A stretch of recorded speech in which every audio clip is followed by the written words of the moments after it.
It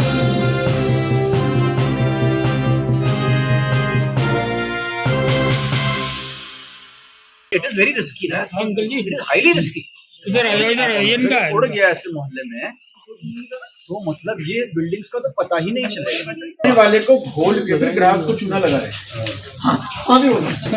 बाजार से मिलते हैं ना वो डब्बे बाजार से मिलते हैं। आपकी तो कोई गलती, आप तो निर्दोष हैं एकदम। इसमें डब्बे मिल रहे हैं बाजार में, इसलिए आप तो कुछ भी खरीदेंगे।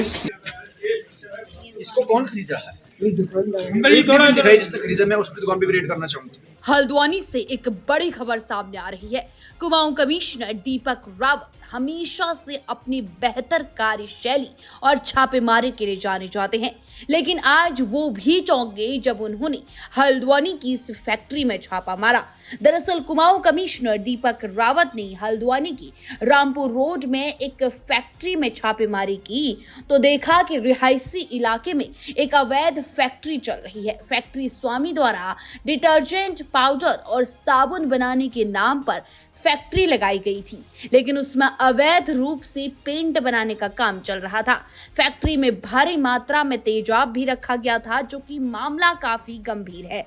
जांच में पाया गया कि फैक्ट्री के अंदर भारी मात्रा में पेंट के अलावा अन्य ज्वलनशील पदार्थ रखे गए हैं, जहां पर अग्निशमन विभाग का किसी तरह का कोई लाइसेंस भी नहीं है। इसके अलावा फैक्ट्री के अंदर एक्सपायरी ब्रांडेड कंपनियों का पेंट लाकर उसी को अवैध तरीके से छोटे डब्बों में पैक किया जा रहा था और फैक्ट्री द्वारा माल बिक्री और खरीद में जीएसटी की भी चोरी की गई है, जहां पर जीएसटी विभाग और अग्निशमन विभाग को मौके पर बुलाकर फैक्ट्री स्वामी के खिलाफ कार्रवाई के निर्देश दिए गए हैं।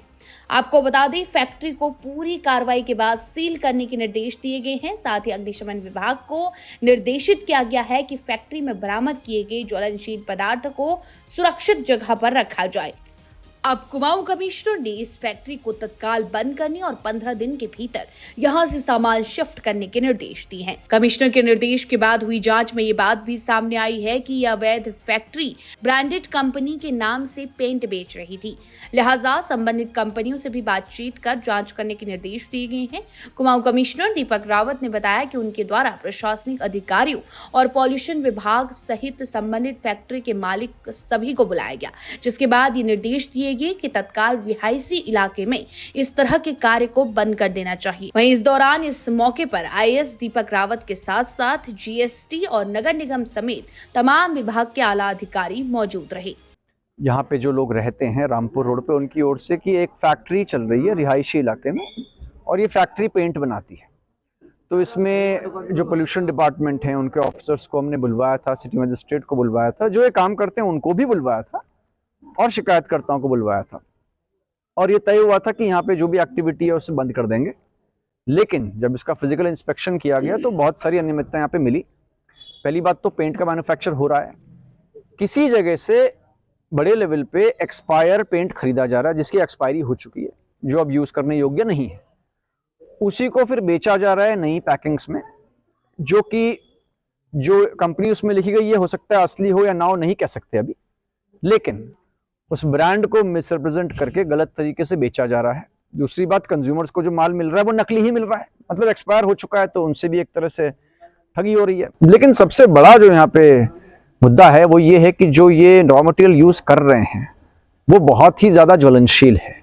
उसमें आग लगा के देखा भी गया और ये पाया गया कि बहुत ही ज्यादा ज्वलनशील है। फायर डिपार्टमेंट से आपने कोई एनओसी नहीं ली है, फायर डिपार्टमेंट को पता भी नहीं है और बड़े रिस्क यहाँ पे है कि ऐसा हो सकता है। एसिड भी आपने रखा हुआ है, एसिड की भी स्टोरेज बिना परमिशन के अलाउड नहीं है, एसिड का सेल भी बिना परमिशन के अलाउड नहीं है, वो भी इलीगैलिटी है।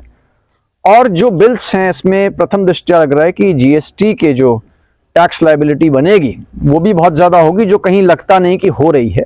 ऐसे भी मामले देखे जहाँ पे बिलों में छेड़छाड़, कटिंग, टैंपरिंग, ओवर राइटिंग कर रखी है और एक बिल जो जहां से खरीदा गया है उसी को दोबारा सेल भी दिखाई गई है।